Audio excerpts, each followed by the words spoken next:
Now, I'm sure we can do a better welcome than that to Elon Musk in Saudi Arabia. There you go. That's the spirit. Thank you. Elon, my dear friend, we're honored to have President Trump. We're honored under the sponsorship and guidance of His Royal Highness to celebrate a U.S.-Saudi and a Saudi-U.S. relationship that is 92 years old, about how we move from an oil-based economy to an innovation-based economy powered by wonderful technologies that definitely you're one of the pioneers in this industry. We just showed to His Royal Highness some of your Optimus robots, and to President Trump. Let's talk about that. Tell me about them.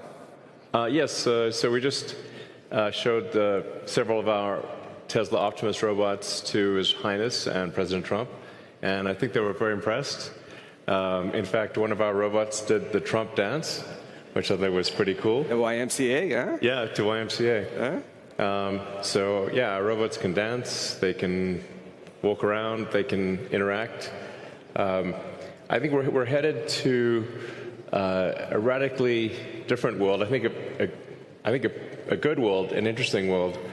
My prediction actually for humanoid robots is that ultimately there will be tens of billions. I think everyone will want to have their personal robot. You can think of it like as though you had your own personal C-3PO or R2-D2, but even better. Then who wouldn't want to have their own personal C-3PO, R2-D2? That would be pretty great. I also think it unlocks an immense amount of economic potential, because when you think of like what is the output of an economy, it is productivity per capita times population or capita. Once you have humanoid robots, the actual economic output potential is tremendous. It's really unlimited.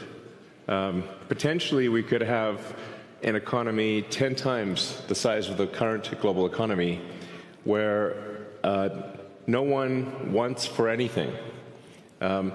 Sometimes in AI they talk about universal basic income. I think it's actually going to be universal high income, where anyone can have any goods or services that they want. A science fiction book recommendation that I have, which I think is probably the best envisioning of an AI future, is the culture books by Ian Banks. Very highly recommended for a non-dystopian view of the future. Now, there obviously are some risks, which illustrate perhaps if we don't do this right, you could have like a James Cameron sort of movie, Terminator. We don't want that one. But having sort of a Star Trek future would be great, where we're out there exploring the stars, discovering the nature of the universe, and a level of prosperity and hopefully happiness that we can't quite imagine yet.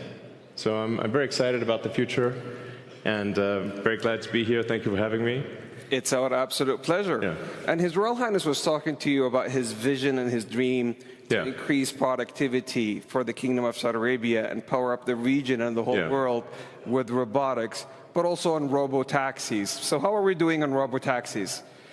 So really you can think of a car or future cars as being robots on four wheels.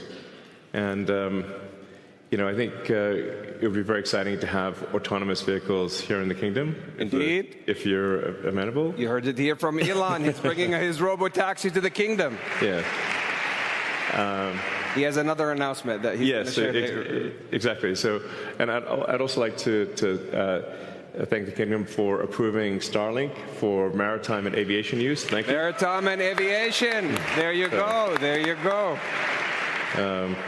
So you're going to bring us robots to help us increase our productivity, robo-taxis to make sure that our cars and assets turn into a cash-generating unit, and Starlink to reform our aviation and maritime. Yeah. Talk about XAI.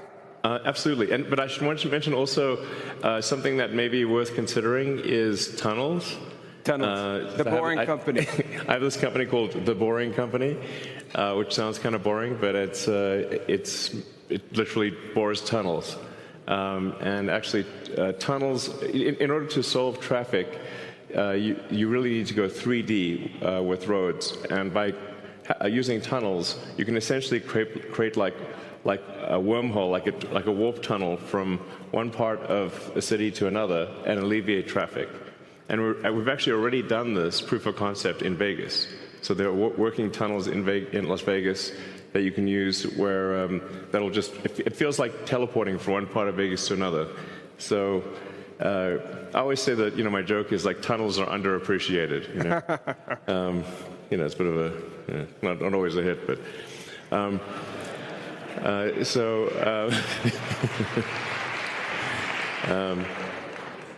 Yeah, and then XAI is just trying to solve general purpose artificial intelligence. The goal with XAI is to have a maximally truth-seeking AI.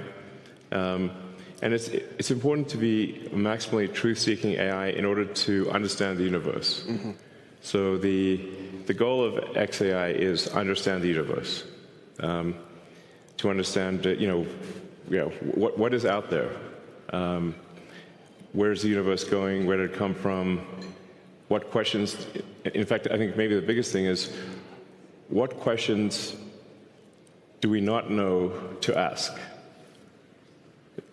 Once you know the question, the answer is usually the easy part. So the goal of XAI is to help understand the universe and yeah, that's the goal. And help people answer any questions along the way, of course. But